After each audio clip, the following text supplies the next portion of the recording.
এখন যা দিনকাল হয়েছে, জীবনে চলার পথটা কিন্তু বড়ই কঠিন। তাই বলছি, কখনো কাউকে অন্ধের মতন বিশ্বাস করে ফেলো না। হতে পারে সেটা বন্ধু বান্ধব, আত্মীয় স্বজন, প্রেমিক প্রেমিকা। আজকাল যাকেই তুমি বিশ্বাস করবে সেই তোমাকে ঠকিয়ে দিয়ে চলে যাবে। আমাদের জীবনে খুব একটা গুরুত্বপূর্ণ জিনিস কি জানো? ভুল করা। জীবনে যদি ভুলই না করো, উচিত শিক্ষাটা কি করে পাবে বলো তো? তাই আমার মনে হয় ভুল করাটা জীবনে খুবই জরুরি। ভুল না করলে আমরা কখনোই উচিত শিক্ষাটা পাবো না। জীবনে আমার বন্ধু বান্ধব অনেকে এসছে, যার যখন প্রয়োজন ফুরিয়ে গেছে সে একদম স্বার্থপরের মতন চলে গেছে। কাউকে ভরসা করার আগে একবার হলেও ভেবে নেওয়া উচিত। যখন অন্ধের মতন বিশ্বাস করা মানুষগুলোর উপর থেকে কষ্ট পাও না, তখন মন প্রাণ পুরো ভেঙে চুরমার হয়ে যায়। পরে যখন আবার কেউ বন্ধুত্ব করতে আসে, তখন সেই ভয়টাই কাজ করে, এই বুঝে আবার কেউ স্বার্থপরের মতন ঠকিয়ে চলে না যায়। আজকে একটু জ্ঞানের কথা বলে দিলাম, তো যাদের ভালো লাগবে না তারা শুনবে না, যাদের ভালো লাগবে অবশ্যই আমাকে কমেন্ট করবে।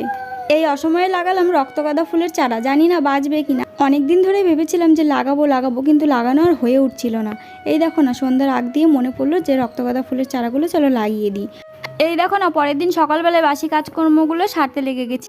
তারপরে করব রান্না বান্না। আজকে রান্না বান্না তোমাদের সাথে শেয়ার করব না। আজকের মিনি ব্লগটা যদি ভালো লেগে থাকে অবশ্যই লাইক কমেন্ট শেয়ার করো, আর যারা নতুন এসছে সাবস্ক্রাইব করো।